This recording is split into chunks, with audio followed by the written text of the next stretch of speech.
12वीं कक्षा की सामाजिक विज्ञान की नई एनसीईआरटी की किताब में बाबरी मस्जिद का नाम हटा दिया गया है। अब नई किताब में इसे 3 गुंबद वाला ढांचा कहा गया है। वहीं अयोध्या वाले अध्याय को छोटा करके 4 पेज से केवल 2 पेज का कर दिया गया है।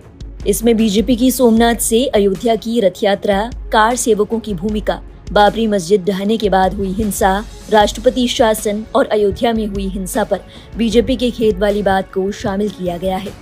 एक प्राइवेट मीडिया हाउस की रिपोर्ट के मुताबिक पुराने टेक्स्ट बुक में बताया गया था कि 16वीं शताब्दी में मुगल बादशाह बाबर के सेनापति मीर बाकी ने बाबरी मस्जिद बनवाई थी।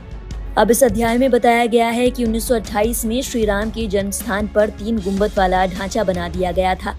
हालांकि इस ढांचे में कई हिंदू चिन्ह बने हुए थे। इसके अलावा आंतरिक और बाहरी दीवारों पर मूर्तियां बनी हुई थी। बता दी पुरानी किताब के मुताबिक 2 पेज में ये बताया गया था कि फैजाबाद जिला अदालत द्वारा 1986 में मस्जिद खोलने के फैसले के बाद किस तरह से मोबिलाइजेशन किया गया। 1992 में राम मंदिर बनने के लिए रथ यात्रा और कार सेवा की वजह से सांप्रदायिक तनाव पैदा हो गया। वहीं इस बार हुए बदलावों में बताया गया है कि बीजेपी ने अयोध्या की घटनाओं को लेकर दुख व्यक्त किया। इसके अलावा नई किताब में कुछ और बदलाव भी किए गए हैं।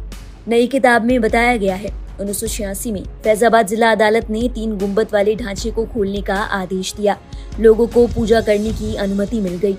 माना जाता था कि इस 3 गुंबद वाले ढांचे को श्री राम के जन्म स्थान पर बनाया गया है।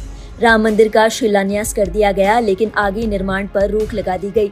हिंदू समुदाय को लगा कि उसकी आस्था के साथ खिलवाड़ किया जा रहा है और मुस्लिम समुदाय को ढांचे पर अधिकार बनाए रखने का अधिकार मिल रहा है। वहीं 1992 में ढांचा गिराने के बाद बहुत सारे आलोचकों ने कहा कि लोकतंत्र के सिद्धांतों के लिए ये बड़ी चुनौती साबित होगा। बता दें, नई किताब में अयोध्या विवाद को लेकर सुप्रीम कोर्ट के फैसले को भी शामिल किया गया है।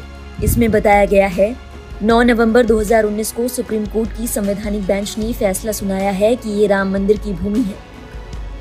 बता दें, पुरानी किताब में कुछ न्यूज़पेपर की कटिंग की तस्वीरें लगाई गई थी, जिसमें बाबरी मस्जिद ढहने के बाद कल्याण सिंह सरकार को हटाने का आदेश शामिल था।